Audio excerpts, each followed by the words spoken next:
Now it's time for Perspective today, and death is when you are afraid to speak the truth. Those are the words of Nigerian campaigner Aisha Yesufu. Now, she came to fame. She was one of those behind the Bring Back Our Girls movement to rescue the schoolgirls kidnapped in Chibok by Nigeria by Boko Haram militants back in 2014. Now she's once again fighting the fight amid the anti-police demonstrations in the country. The demonstrations have brought thousands onto the streets in protest as the country's Special Anti-Robbery Squad, or SARS, accused by its opponents of kidnapping, murder, rape and torture. And Aisha Yesufu joins us now on the programme. Thanks very much for being with us today. Let's talk first of all about SARS. I mean, the police say they've disbanded this unit, don't they? But the protests are going on. Why do you think they're still necessary? Thank you so much for having me. First of all, the reason why it's necessary is because of the fact that since 2007, SARS has been disbanded by the government. And every year since then, they've always said they've disbanded it, and they also changed the name. But the brutality continues. And so we're not asking for change of acronym from SARS to now SWAT, but we're simply asking for the police brutality to stop. And it hasn't stopped. And even while the government has said that they have disbanded, that there's still killings are still going on by security agents, arrests are still going on, our bank accounts are being frozen. And so there's no sincerity of purpose from the Nigerian government. If it's that ingrained in the culture, how do you think you'll actually be able to make any difference?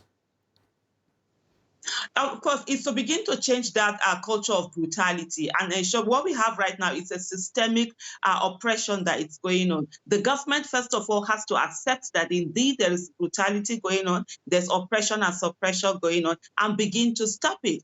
We can't say because something has happened for a long time and then we continue to go with it. Because right now what has happened, citizens, the youth of Nigeria came out to make demands because they were being killed under the cover of darkness. And guess what happened?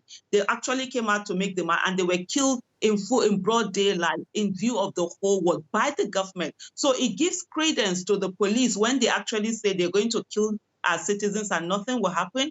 They will waste you and nothing will happen. And that's what the government is doing. So government needs to stop doing that. There needs to be prosecution of arrest and prosecution of those that have been found wanted. And this definitely will begin to change the system.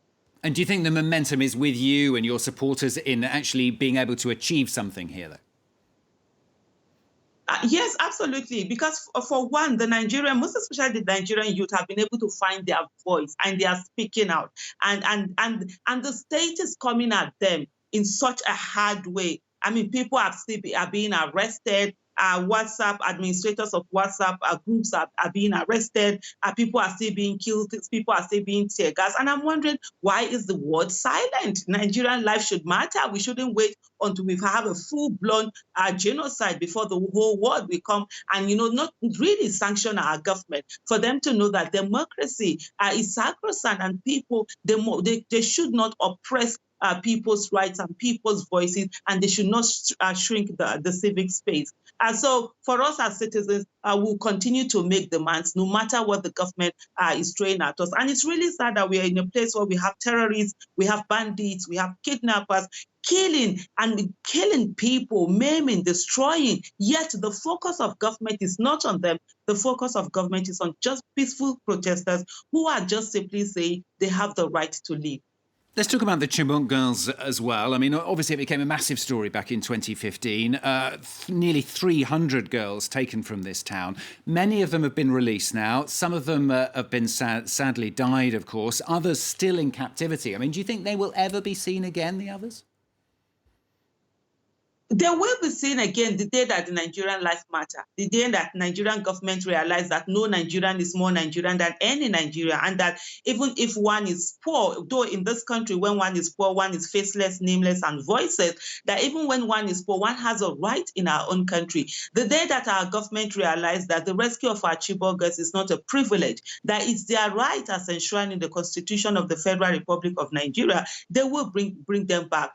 With 276 Chibok girls girls were taken away. 57 escaped immediately. For over 2 years, we had 219 in captivity. Right now, we have 107 girls are back, and there are still 112 Chibok girls that are still missing. And we're saying every one of them must be accounted for. And the Nigerian life was matter. And one of the things I always like to say is, the father, the world seems to have moved on. We are letting those who want to truncate humanity, who want to truncate education, win. Every time we tell the girl child that she should dare to dream, she should aspire, she should shatter glass ceilings. But, 112 of our sisters did just that, and they've been in captivity for almost 7 years now.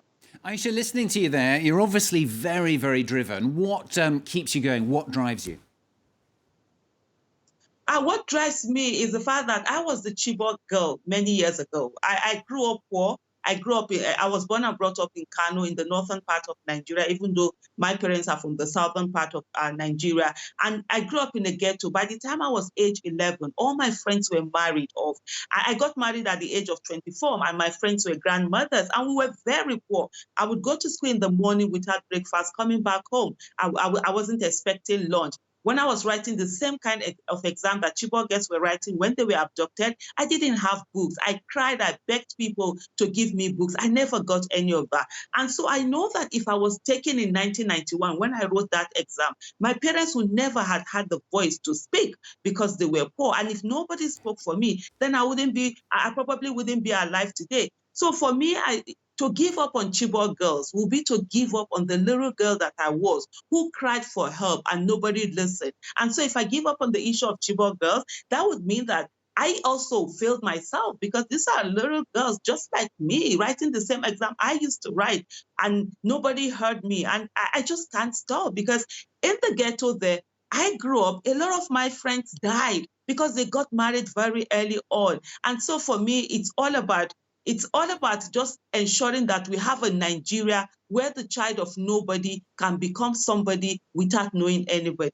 And Aisha, just in 30 seconds, if you can, because we're running out of time, let me just ask you, you're dealing here with corrupt police, certainly in your eyes anyway, you're dealing with Islamic terrorists, Boko Haram. Do you not fear for your own life?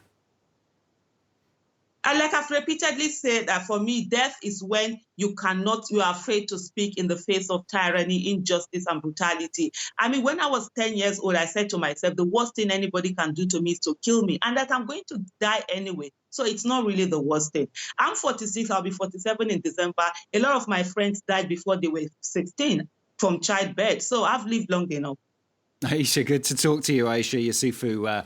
Very powerful testimony there. Thanks very much for talking to us there from Nigeria.